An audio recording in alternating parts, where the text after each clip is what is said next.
મહેરબાન border range IGP સાહેબ ચિરાગ કુરોડિયા સાહેબ તેમજ એસપી સાહેબ શ્રી વિકાસ સુંડા સાહેબ પશ્ચિમ કચ્છ ભુજ નાઓની સૂચના અનુસાર શરીર સંબંધી ગુનાઓ આચરતા તેમજ નકલી સોના, નકલી નોટો વગેરે બાબતના ગુનાઓ આચરતા આરોપીઓ વિરુદ્ધમાં ભુજ જિલ્લામાં કોમ્બિંગ રાખવાની સૂચના કરવામાં આવેલ હતી। જે અનુસાર ગઈકાલે એલસીબી પશ્ચિમ કચ્છ ભુજ, એસઓજી પશ્ચિમ કચ્છ ભુજ તથા બી ડિવિઝન પોલીસ સ્ટેશનના પોલીસ ઇન્સ્પેક્ટર તથા સ્ટાફ દ્વારા કોમ્બિંગનું આયોજન કરવામાં આવેલ હતું। જે કોમ્બિંગ દરમિયાન અલગ અલગ ગુનાના કુલે 7 આરોપીઓના ઘરે કોમ્બિંગ લોકલ પોલીસ દ્વારા કરવામાં આવેલી હતી।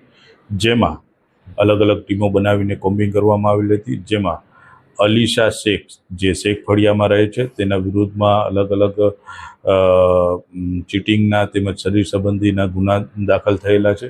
તેના ઘરની કોમ્બિંગ દરમિયાન ઝડપી તપાસ કરતા કુલ 31 જેવા હથિયારો જેમાં ધારિયા, તલવાર, છરી, લાકડાના ધોકા વગેરે મળી આવેલા હતા। જેની સાથે સાથે રમજાન શાહ શેખ જે પણ શેખ ફળિયામાં રહે છે તેના વિરુદ્ધમાં પણ સોના ચાંદીના ચીટિંગના બાબતના ગુના છે, શરીર સંબંધના ગુના છે। તેના ઘરમાંથી પણ કુલ 3 હથિયારો મળી આવેલા હતા જેમાં ધારિયા, તલવાર, છરી વગેરે મળી આવેલ હોય।